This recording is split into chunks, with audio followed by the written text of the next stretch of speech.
you are there? Oh, no, no, said the little fly. To ask me is in vain. For one who goes up your winding stair can never come down again.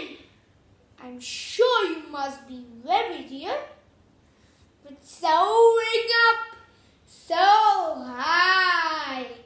Will you rest upon my little bed, said the spider to the fly. There are pretty curtains drawn around, the sheets of wine and thin, and if you would like to rest a while, I'll snugly tuck you in.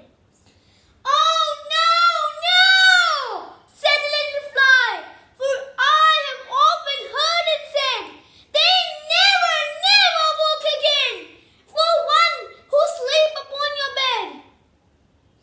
Said the cunning spider to the fly, dearest friend, what shall I do to prove the warm affection that I have always felt for you? I have within my pantry good store of all that's nice, and I'm sure you're very welcome. Will please to have you take a slice?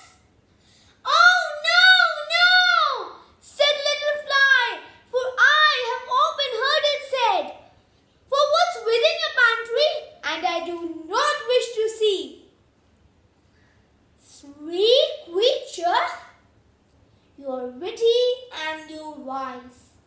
How handsome are your gauzy wings, and how brilliant are your eyes.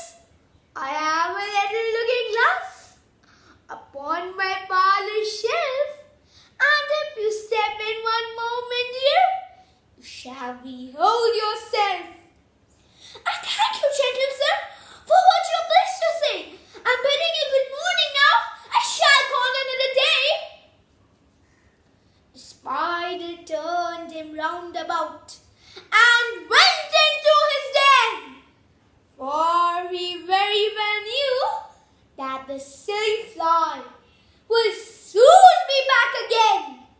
So he wove a subtle web in a little corner sly, and set his table ready to dine upon the fly.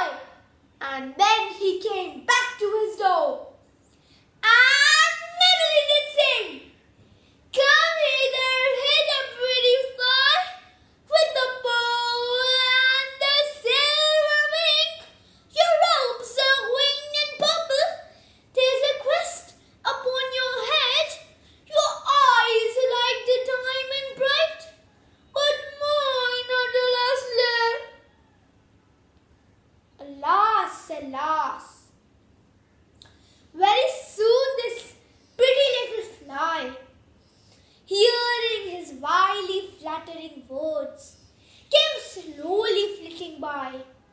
With buzzing wings she hung aloft, nearer and nearer as she drew, only thinking of her diamond bright eyes and green and purple hue, only thinking of her crested head. Poor foolish thing! At last, up jumped the cunning spider and fiercely held her fast. He dragged her up his winding stair into his dismal den within his little parlor, but she never came out again. Thank you, by Mary Howitt. I said it, Ridhan Jaiswal, but it's written by Mary Howitt.